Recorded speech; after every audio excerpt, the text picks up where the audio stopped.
करत बसू नका. तुमच्या दोघांमुळंच खरे जनतेचे हाल चालले, या महायुतीमुळं आणि महाविकास आघाडीमुळे. कुणी आवाज उठवला की यांनी लगेच म्हणायचं ते राजकारण करायला. तुम्हाला एका लेकीच्या डोळ्यातलं पाणी दिसत नाही का? माजुरड्यासारखा बोलत होता, उठला सोडला की का पण तुम्ही एखाद्या वेळेस तरी माणुसकी जिवंत ठेवा ना. तुम्ही मंत्री येतं, तुम्ही विरोधी पक्षात येत काही जण, तुम्ही माणुसकी जिवंत ठेवा आणि सगळेजण सहभागी व्हा ना. तुम्हाला का रोग आला काय? सत्ताधाऱ्याला काय कोणी सहभागी होऊ नको म्हणतो का? तुम्हाला यायचं नाही, दुसरे कामं करायला लागले करू द्यायचं नाही, त्यांना विरोधक म्हणून बदनाम करायचं. एखादा सामाजिक कार्यकर्त्याने आवाज उठविला की त्याला म्हणायचं कुणीतरी याला पाठीलं दिसतंय. अरे काय नालायक विचार आहे तरी तुमचे. एखाद्या गरिबांच्या लेकराचा आवाज उठवायला गेला, आज ती आई रडती, संतोषबाई यांची मंडळी रडती, त्यांचा भाऊ रडतोय, मुलगा मुलगी रडती, एवढी लेकरं आज ते उन्हात पडलाय, ते बापाचं छत्र नाही राहिलं, त्यांना बापाची सावली नाही राहिली, आधार नाही राहिला, या जनतेनं आधार द्यायचा. त्याच्यात राजकारण करतात. तुम्हाला लय भोगायला लोत मग आम्ही, तुम्ही जर असं करायला लागले. तुम्ही हे एकमेकावर आरोप करायचे, उद्यापासून विरोधी आणि सत्ताधारी बंद करा. पहिलं नसता सगळे लोक मराठी सगळे यांच्यावर तुटून पडायचे, यांची सुद्धा बदनामी करायची, यांना सोडायचं नाही. जर आपल्यात कोणी यायला लागलं मराठ्यात की लगेच विरोधी म्हणतो सत्ताधारी आहेत आणि सत्ताधारी म्हणतो विरोधक आहेत. जर मग हे आपल्यात लोक कशी येतील हे जर असं करायला लागले. आमच्या संतोषबाईचा खून झाला, याचं राजकारण सत्ताधारी विरोधी पक्ष करू नका. सगळेचे सगळे सहभागी व्हा. सरपंचाच्या हत्यावरून अनेक दिवस झाले, फक्त 4 आरोपी सापडले, 3 फरार आहेत. गृहमंत्री स्वतः मुख्यमंत्री आहेत, अजूनही शोध लागत नाही. काय सांगता? त्यांनी लावायला पाहिजे. मुख्यमंत्र्यांनी गृहमंत्र्यांनी याच्यात हलगर्जीपणा करायला नाही पाहिजे. जाणून बुजून तुमच्या सत्तेत ते लोक आहेत, तुम्ही कुणाचा मुला ह्याचा ठेवला नाही पाहिजे.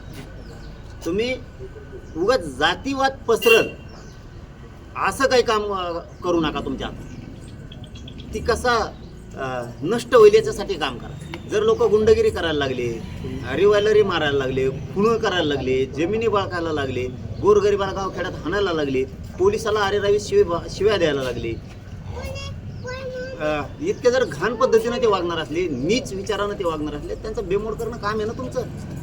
का नुसते संभळिता मुख्यमंत्र्यांनी यांना संभळू नये, नाहीतर तुमच्यावर वेळी हे सरकत आहे बाजूला. आणि तोंड घशी मुख्यमंत्री तुम्ही पडता बरं का. तुम्हाला समजून सांगतो, नीट लक्षात ठेवा. तोंड घशी तुम्ही पडणार. हे असे लोक आहेत, तुम्ही यांना वाचवायला जाता, हे एखाद्या बार तुमच्यावरच वरटंगडी करून मुकतील. त्या टायमाला तुम्हाला इतकं वाईट वाटेल की ह्याच वेळेस यांना संपलं असतं तर बरं झालं. लक्षात ठेवा मुख्यमंत्री साहेब, तुम्हाला सांगतो मी, तुम्ही यांना पाठीशी घालू नका. तुम्हाला असा पश्चाताप येईल. तुम्ही ज्याला वाचवताय ना ते एखादे वार कुत्र्यासारखं वरटंगडी करून मुतला ना तर तुम्हाला वाटत मागच संपलं असतं तर बरं झालं. त्यावेळेस हे तुमच्या विरोधात गेलेले असते ना, मराठी सुद्धा गेलेले असते. त्याच्यामुळं सुट्टी देऊ नका. तुम्ही यांना सापडून आणायचं सांगा लवकरात लवकर. यांना ठेवू नका, मध्ये टाका सगळे. आणि कोणाचे रेकॉर्ड येतात ना, तो मंत्री असो, खासदार असो, आमदार असो, ते साधा कार्यकर्ता असो, नाही तर ते कोणी असो, त्याला लगेच मध्ये टाका. तुम्हाला गठत नाही. अरे 24 घंट्याच्या आत गट होतात. 24 घंट्याच्या आत तुम्हाला आज 19-20 दिवस झालेत गटत नाहीत. याचा अर्थ मुख्यमंत्री सुद्धा यांना पाठीशी घालतेत. आरोपीला सांभाळायचं काम मुख्यमंत्री करायला लागले तर असा त्याचा अर्थ आहे. या ठिकाणचे मंत्री धनंजय मुंडे आहेत, तपासात अडथळा निर्माण होत असतो मंत्री असल्यामुळे. माझं म्हणणं एक, कोणी मंत्री असो नाही तर खंत्री असो, काय करत नाही कोणी, काय संबंध नाही कोणाचा. पण मुख्यमंत्री एक एवढा मोठा सज्जन माणसाचा, संतोष भाईचा खून झाला आहे, किंवा क्रूरपणे झाला आहे की ते बघावं वाटत नाही. मुख्यमंत्र्याचे तुमच्या जर जवळचा कोणाचा झाला असतं, झोप आली असती तुम्हाला रात्रभर. हां, ती ताईचं कंपाळाचं कुंकू पुसलं, ती जर तुमची ताई असती तर झोपला असतात का मुख्यमंत्री तुम्ही? दोन्ही उपमुख्यमंत्री तुम्ही झोपले असते का? तुमच्या कुटुंबातलं जसं तुम्हाला नातं वाटतं रक्ताचं, तशी ही जनता तुम्हाला का रक्ताचं नातं वाटत नाही? ही जनता तुम्हाला का वाटत नाही? त्या ताईचा भयंकर आक्रोश आहे, तिच्या लेकीचा आक्रोश आहे, त्या संतोष भाईच्या भावाचा, आईचा आहे, वडिलाचा आहे. त्यांच्या डोळ्यातलं पाणी थांबत नाही. आणि तुम्ही याच्यात पण राजकारण करणार का? तुम्हाला भेटतेत काय, संभळितात काय त्यांना? तुम्ही जर एकदा सांगितलं चल ते कोण आहे त्याला सांग फोन करून, लवकर अटक व्हाय, लवकर तू लपून बसू नकोस, लवकर अटक हो, नसता मी तुला मध्ये टाकायचं बघ. करे तो सत्तेतल्या मंत्र्याला कशामुळे धवशीत नाही तू? उद्या सकाळी उभा राहीन ते लगेच. आज संध्याकाळीच अटक होईल. हा, याचा अर्थ तुम्ही सगळेजण मिळून गोड गोड बोलून तुम्हाला वाटतं हे वातावरण गरम आहे तोवर गप बसा, असा तुमचा काहीतरी मुंबईत अंदाजा दिसतोय. गरम आहे तोवर तुम्हीच लपून ठेवलंय की काय, सत्ताधाऱ्यांनी मिळून सगळ्यांनी, त्या आरोपींनी तुम्हीच लपून ठेवलंय अशी शंका यायला लागली. आम्ही हे थंडच होऊन देत नसतो बरं. तुम्ही जर वाट बघत असले ना की थंड होऊस तरच बघू, तोवर लपून राहा, आम्ही आहेत तुमच्या मागं, असं जर मुख्यमंत्री आणि दोन्ही उपमुख्यमंत्री जर म्हणत असले तर आम्ही तुमची जिरविणार. हो, आम्ही हे युजूच देत नाहीत. आता उद्यापासून, आणि आज बीडचा मोर्चा झाला, आता राज्यभर हे मोर्चे सारखे निघणार आहेत. हे राज्यभर सुरू, आता लोन पसरला आता. आणि महाराष्ट्रातल्या सगळ्या मराठ्यांना हात जोडून सांगतो, आज बीडचा मोर्चा झाला. संतोष भैयाला न्याय देण्यासाठी, ती संतोष भैयाची मुलगी ही आपली मुलगी मराठ्यांनी मानून तिच्या डोळ्यात पाणी, बापाच्या न्यायासाठी जिल्ह्यातल्या मराठ्यांनी मोर्चाची तयारीला लागा. कोणाची वाट बघू नका. हे येणार आहे, ते येणार आहे, कोण येणार आहे, कोण येईल नाही. जिल्ह्यातल्या मराठ्यांनी उद्यापासून आपण आपल्या तारख्या ठरायला चालू करा. जिल्ह्यात राज्यभर मोर्चे सुरू करा. प्रत्येक जिल्ह्यात मोर्चा झाला पाहिजे. प्रत्येक जिल्ह्यातल्या मराठ्यांनी आता उद्यापासून आपण आपल्या जिल्ह्यात मोर्चाची तयारी करा. मागच्या पुढच्या तारखा बघा, एकाच जिल्ह्याचे डबल येऊ नये याची सगळ्यांनी काळजी घ्या. आणि मोर्चे मात्र सगळ्यांनी शांततेत काढायचे. आज बीडचा सुद्धा शांततेत मोर्चा होणार. बीडकडे पर्यटन स्थळ म्हणून बघितलं जातं मसाजोगकडे, असंही मुख्यमंत्री बोलतायत काही ह्याच्यामध्ये. बघितलं जातं पर्यटन स्थळ म्हणून. हां, म्हणजे लोक जिथे भेटायला जात आहेत तर पर्यटन मी ऐकतो आणि मग पर्यटन करू नये असं म्हणतात. मग झटका दाखवतो. मी ऐकतो त्याशिवाय असं एक जणाचं मंत्र्याचं विचारलं मला, ते वेगळंच होतं आणि ते वेगळंच झालं. मग असं असतं मग त्याच्यामुळे मी जरा ऐकतो बी आणि मग मला संतोष देशमुख यांच्या हत्येप्रकरणी जे 3 आरोपी फरार आहेत त्यांचा खून झालाय असा दावा जो तो सामाजिक कार्यकर्त्या अंजली दमन यांनी केलेला. बोलले आता पण जे बघितलंच नाही, जे आपल्याला माहीत नाही. आपण ते आजचं स्टेटमेंट ऐकलं पण त्याच्यावर अधिकृत बोलणं बरोबर. असं जर असेल तर मग मात्र 100% यांचे मोठाले नेते याच्यात आहेत. पण आता ज्यात माहीत नाही त्यात बोलून उपयोग नाही. पण यांनी जर नाही पकडलं, मराठी तपास हातात घ्या. बरं, जे आष्टीचे आमदार आहेत सुरेश धस, त्यांनी ज्या प्रकारे हे प्रकरण उचलून धरलं, अमोल मिटकरी असं म्हणतात की कोणीतरी सुरेश धसांना धनंजय मुंडे यांना बदनाम करण्याची सुपारी दिली. राजकारण बघू नये त्यांनी सुद्धा, ते कोण आहे त्यांनी राजकारण बघू नये. लेखी बळीवर भाषणं त्यांनी खूप केलेली, खूप बहुजन अमकं तमकं खूप बोललेलं आहे. जरा लेखी बाळीकडे बघावं. कोणी बोलायला लागला म्हणून बोलणे, तू बोल, तू बी बोल. दस राजकारण करत नाही का? दस राजकारण करत नाही. या मॅटरमध्ये नाही, दस राजकारण करत नाही. या मॅटरमध्ये लेकीच्या आणि त्या संतोष भाईच्या पाठीशी सगळे नेते उभा राहिले. एकच नाही नुसतं, पण दस राजकारण करत नाही ते. त्यात एकच नाही, सगळेच. कोणीच राजकारण, त्यातला आमदार, माजी आमदार, कोणचा नेता, कोणचा खासदार, माजी खासदार, तिथले काही मंत्री सुद्धा, काही जण राज्यातले मंत्री सुद्धा राजकारण करत नाहीत. सगळे पाठबळ देतात मुलीकडे. काही नौकळ्या फुटत असतात जातीवादाच्या रोषातून. काही जण याला म्हणत असतील की हे राजकारण करायला, जे बोलतात ना नेते त्यांना म्हणत असतील. काही जातीवादी मंत्री सुद्धा म्हणत असतील, काही जातीवादी आमदार सुद्धा म्हणत असतील की हे राजकारण करते. पण हे राजकारण नाही. एका मुलीच्या न्यायासाठी अख्खा बीड जिल्हा खवळून उठला, सगळी जनता खवळून उठली. याला राजकारणात तोलू नका. कोणताच आमदार, कोणीच, सत्ताधाऱ्याचा आमदार असो नसता विरोधीचा असो, हे सगळे आज त्या लेकीला न्याय देण्यासाठी तिच्या हाकेला ओऊ देऊन सगळे उभा राहिले. कोणी राजकारण, आम्ही राजकारण करून देणार अजिबात, समज जागेवर झापेणार, त्याला सोडणार. कारण ह्यो विषय एकदम वेगळा आहे. राजकारण करायला खूप व्यासपीठ आहे. तुमचं तिकडे गेल्यावर बघा. 10 आमदार आहेत त्या पक्षाचे, सत्ताधाऱ्यांचे. भाजपच्या नेतृत्वामध्ये भाजपचे मुख्यमंत्री आहेत, त्यांचे ते आमदार आहेत आणि ते म्हणत आहेत की पोलिसांकडून, यंत्रणेकडून दिरंगाई होत आहे आणि ती यंत्रणा मुख्यमंत्र्यांच्या ताब्यात आहे, त्यांच्या पक्षाची. आणि त्यांनी काय म्हणावं ते त्यांचा विषय. पण म्हणजे हे तुम्हाला सत्य जे वाटत सत्य आहे ते आहेच. का तर तुम्हाला लाज वाटली पाहिजे. भाजपच्या सगळ्याच कार्यकर्त्याला बी, काम करणाऱ्या तिथल्या काहींना, तुमचाच पक्षाचा होता. उलट तुम्ही सगळ्यांना राज्यातून सहभागी व्हायला पाहिजे, सगळ्या आमदारांना, मंत्र्यांनी. भाजपच्या सगळ्या नेत्यांना, कार्यकर्त्यांना म्हणण्यापेक्षा सगळ्या नेत्यांना लाज वाटली पाहिजे. त्यांचा कार्यकर्ता होता असं मी स्टेटमेंट टीव्हीवर ऐकलं. कार्यकर्त्यांना लाज वाटण्यापेक्षा म्हणण्यापेक्षा कार्यकर्ते तर सगळे भाजपमधले मोर्चात सहभागी, पण नेते जे आहेत ना भाजपचे सगळे, यांना लाज वाटली पाहिजे. त्यांचा कार्यकर्ता होता, यांनी तर तुटून पडायला पाहिजे. उलट आमचा एक कार्यकर्ता सज्जन होता, आदर्श होता, त्याचा खून केला ना, यांना खून करणाऱ्याला जेलमध्ये सडवी आणि ज्या खून करणाऱ्याला साथ दिली नेत्यांनी त्याचं राजकीय करिअर बर्बाद करीन म्हणजे करील, असं मुख्यमंत्र्यांनी भाजपच्या सगळ्या नेत्यांनी ठासून सांगायला पाहिजे. तर काहीच करेनात तुम्ही, काहीच करेनात. तुमचाच कार्यकर्ता समजा राजकारण बोलायला ठरलं, आम्ही त्यांच्याबद्दल तर राजकारण घेतच नाही संतोष भाई, कधी घेणार पण कधीच नाही. तो माणूस प्रामाणिक होता, एका जागेवरती इमानदारीनं काम करायचा.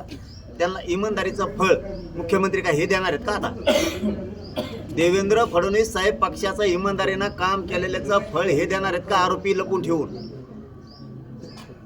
तुमच्याच पक्षातल्या एक आदर्श आमदाराचा सरपंचाचा खून केलाय, त्याच्या इमानदारीचं मुख्यमंत्री हे फळ देणार आहेत का? आता आरोपी लपून ठेवून आरोपीचा नेत्याला रोज भेटतेत, त्याची पाठराखण करतेत, हे काम करणार आहेत का मुख्यमंत्री? आता संतोष भाई, ग्राउंड लेवलवरचे कार्यकर्ते जर मरायला लागले तुमचे आणि तुम्ही नेता सांभाळायला लागलात, त्याला भेटायला लागलात, त्याच्या संघाची भजे खाता, लाज वाटत नाही काहीच? RSSने सुद्धा याच्यावरती आत्मपरीक्षण करायला पाहिजे. ग्राउंड लेवलवरचा कार्यकर्ता संपत असताना नेते जातीयवादी, तुमचे मुख्यमंत्री, तुमचं सरकार जातीयवादी आमदार मंत्र्यांना पाठबळ देत आहे. पण आम्ही मात्र संतोष भाईला न्याय दिल्याशिवाय थांबत नाहीत आणि मॅटर दबू देत नाहीत. तुमचं राजकारण तुम्हाला लगला तर तुमची आम्ही मग जिरू. ज्या दिवशी आम्हाला वाटल की सरकार जाणून बुजून न्याय देत नाही, आरोपीला लपवतंय आणि आरोपीच्या नेत्याला सुद्धा पाठीशी घालतंय, त्यावेळेस आम्ही तुमच्याकडे बघू. आरोपींचं संरक्षण सरकार करते. आता 2 मिनिटं लागते ना मग सापडायला. एवढ्या मोठ्याल्यात मला काल कुठंतरी टीव्हीवर ऐकायला मिळालं की पळून गेलं बाहेर देशात. तुम्ही इंटरपोलला अमक्या काही असते ना तुमच्या त्या या देशात, त्यांना कळविलं असेल ना परदेशात पळून जाऊ नये. मग यासाठी सायदेरीवर बैठक होती काय पळून लावायसाठी? 2-4 दिवसापूर्वी सायदेरीवरची बैठक झाली, मग त्याला पळून लावायसाठी होती काय? तुमचं काय चाललं तुम्हाला? अरे लय चिल्लर येतं. तुम्ही भाऊ केला सरकारनं, आमकान पान तामका टामकान सरकारनं भाऊ केला, त्याचा लय चिल्लर आहे. तुम्हाला चिल्लर सापडा नका. याचा अर्थ काय होतो? याचा अर्थ काय होतो? तुम्ही गोरगरीब मराठ्यांना मारायचं ठरवलंय सरकार, पण तुम्हाला सुट्टी नाही. तुम्ही गोरगरिबाचं पाप डोक्यावर मुख्यमंत्री घेऊ नका. मी त्या दिवशीचं पण मस्साजोगमधून सांगितलंय, आमच्या मुख्यमंत्र्यांकडून अशा अपेक्षा आहेत. आम्हाला याच्यात राजकारण करायचं नाही, पण तुम्ही आरोपीच सापडत नाहीत, नुसते मीडियात येतात. आरोपीला आम्ही सोडणार नाहीत. ठरतो का वा सोडायला? आम्ही आरोपीला सोडणार नाहीत. आणि धरल्याशिवाय कसं सोडणार नाही? सखोल चौकशी करतो. काय चौकशी करतो? माणूसच धरला नाही, चौकशी कायच करतो? कायच करतो? बोचायची करतो. पाटील, हा मोर्चा कोणाच्या नेतृत्वात आहे? त्यांचा नेतृत्व फत्रत्व काही नाही. काय नेतृत्व काय असतं राव? काय नसतं. आपण सामान्य लोक आहे, सामान्यांसाठी न्याय द्यायचा. उगा नेतृत्व फत्रत्व काही गरज नाही कशाची. जे बीडच्या जनतेने ठरवलं असेल ते मला माहीत नाही, पण काय गरज नाही. नेतृत्व नाही, फत्रत्व नाही. आपण आहेत ना खंबीर. कोणी नेतृत्व असू नये, काय पठ्ठ्या जिवंत आहे ना, तर जनतेतले कोणचे असो, मग परभणीचं प्रकरण असो, राजगुरुनगरचं पुण्याचं असो, कल्याणचा असो, अंबडच्या त्या जयश्री भाग्यश्री घाडगेताईंचा मॅटर असो, कोणचंच दबू देणार नाही. कालच कलेक्टर साहेबांना, SP साहेबांना सुद्धा मॅटर सांगितलं अंबडचा आम्ही. त्या मुलीला एक प्रकारे तो खूनच आहे. इतकं अंबडच्या त्या घाडगेताईवरती दबाव होता की तिने व्हिडिओ करून आत्महत्या केली. म्हणजे ती खूनच आहे. आणि ते प्रचंड मोठं रॅकेट आहे असं अंबडच्या लोकांचं म्हणणं. प्रचंड मोठं रॅकेट आहे. मुख्यमंत्र्याला ते दिसत नाही का? ती लेक नाही का? ती लाडकी बहीण नाही का? ती कोण आहे? ती कोण आहे? ती कोण आहे? तिथल्या स्थानिक आमदाराला कळत नाही का? आपल्या मतदारसंघातल्या लेकीचं एक खून झालाय, हे प्रचंड मोठं रॅकेट आहे. गृहमंत्र्याला चालत नाही का हे? का तुम्ही सरकार आल्यापासून नुसते खूनच व्हायला लागले, मुलीच मरायला लागल्यात? मुलीची छेडछाडच वाढली. रात्री अंबडमध्ये एक काल छेडछाड झाली, रात्री काल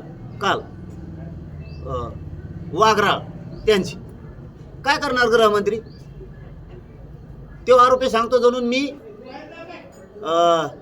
कोणालाच भेट नसतो, मी अटक होत नाही. झाला म्हणते 2 दिवस झाला FIR नाही भेट म्हणतो मी कोणाला, मला कोणीच अटक करू शकत नाही. आणि पोरीला घरात येऊन उचलून नी ही भाषा. वा रे गृहमंत्री. आरोपी फिरतो डायरेक्टच सांगतोय, मा बाप चोऱ्या करीत होता, मिले डेंजर आहे असं येऊन त्या कुटुंबाच्या मुलीच्या आईला धमकीतो, त्या वाघराळच्या मॅटर मधली कालचं. म्हणजे ही कुठली पद्धत आहे? ही कोणती पद्धत? तुम्हाला कसं काय सापडत नाही ते आरोपी? त्या भाग्यश्री घाडग्यांचं मॅटर झालं अंबडमधलं, बाकीचे आरोपी कसं काय सापडत नाही ते? रॅकेट तुम्हाला रॅकेट येते मोठं, त्याच्यात जणू भरपूर काही आणखीन षडयंत्र, त्याच्यात 30-40 लोक आहेत जणू. काय छडा लावला का सांगत नाही गृहमंत्री? आयजींना SP-ना त्यांना काम करायचं. SP काम करतायत. मी रात्री SP-ना बोललो त्या विषयावरती, DYSP नाही बोललो. ते सांगतात आमचं काम डेली चालू, त्याच्यावर पथक सुद्धा नेमलं आम्ही, काही उचललेत काही उचलणार सुद्धा. पण गृहमंत्री याच्यावरती का लक्ष देत नाहीत? SP DYSP चांगले आहेत, चांगलं काम करतायत, पण तुम्ही काय करताय? तुम्ही का सांगत नाही छेडे लागले पाहिजे? का सांगत नाहीत तुम्ही छेडे लागले पाहिजे? राजगुरुनगरमध्ये भयंकर मॅटर झाले. काल धाराशिवमध्ये एक झालंय, पुन्हा सरपंचाचं. उरणमध्ये झालंय, तिकडे कोकणात. काय तुम्ही आल्यापासून नुसते खंडनेच मागायला? निवडणुकीतले खर्च झाला काय? पैसे वसुली सुरू केली काय? आमच्या गरीबाचे सरपंच लोक मारून, मुली मारून, धमकी देऊ, म्हणजे गुंड चळवळी उठवायचं ठरवलं काय तुम्ही? गुंडाच्या हातानं राज्य चालवायचं आणि पैसा वसूल करायचा. लयच बंडलांना गेलेत वाटतं ह्या बारे निवडणुकीत. वसुली चालली का? आमच्या लोकांचे जीव घ्यायचे तुम्हाला. हे बघा, हा सण होईन तोवर होईल. बस आता तुमची गुंडगिरी आम्ही सुद्धा मोडून काढू शकतो, ध्यानात ठेवा. मुख्यमंत्री साहेब, आणखीन एकदा हात जोडून सांगतो, मी हात जोडून शब्द कधी वापरत नाही. तुमच्याकडून अशा अपेक्षा आहेत, तुम्ही ॲक्शन मोडवर या. तुम्ही यांना सोडू नका. आम्हाला तुमच्याकडून अशा अपेक्षा आहेत. ज्या दिवशी संपादन त्या दिवशी तपास आम्ही करायला सुरू करणार आहे. पाटील, मुली असुरक्षित आहेत का? 100% हो. रात्रीचं ती लाडकी बहीण नाही का वाघराळची, घाडगे? ती लाडकी बहीण नाही का? तिला नाही का नाही द्यायचा? असंतोष भाईची मुलगी ती नाही का लाडकी बहीण तुमची? काल त्या सरपंच मेला असता, त्याला पेट्रोल टाकून जाळायला लागले होते धाराशिवच्या, त्या उरणमधल्या, त्या कल्याणमधल्या, राजगुरुनगरमध्ये. काय चाललंय राव हे? तो कोण काय नुसतं बलात्कारच करतोय जणू. तो कल्याणचा का कुठला आहे? काय ते पाळीव प्राणी आहेत का काय तुमचे सरकारचे? पाळीव प्राणी लोकांनी दंडुके हातात घेतल्यावर मग सोपं करायला नाही लागले. मुख्यमंत्री साहेब, तुम्हाला खरं खरं सांगतो, विरोध म्हणून करणार नाही, प्रामाणिक सांगतो. कधीही मी विरोध म्हणून करत नाही. तुम्ही आलात, वाटतंय राज्य तुम्ही नीट करताल, हे लोक नीट करताल, ही आशा अपेक्षा आहे. संतोषभाई देशमुखांना न्याय देताना ही आशा आहे. 100% तुमच्याकडून फुल अपेक्षा आहे. पण ज्या दिवशी जनतेला वाटल त्या दिवशी सगळे लोक रस्त्यावरती तुमच्याच विरोधात येणार आहे. ती वेळ तुम्ही येऊ देऊ नका, ही तुम्हाला हात जोडून विनंती माझी. तुम्ही ती वेळ येऊ देऊ नका. हा, आणि तुमच्या माकडांना बोलायचं सांगू नका मधी मधी. धन्यवाद. झालं का? आता कसं आहे ना, आता लय झालं.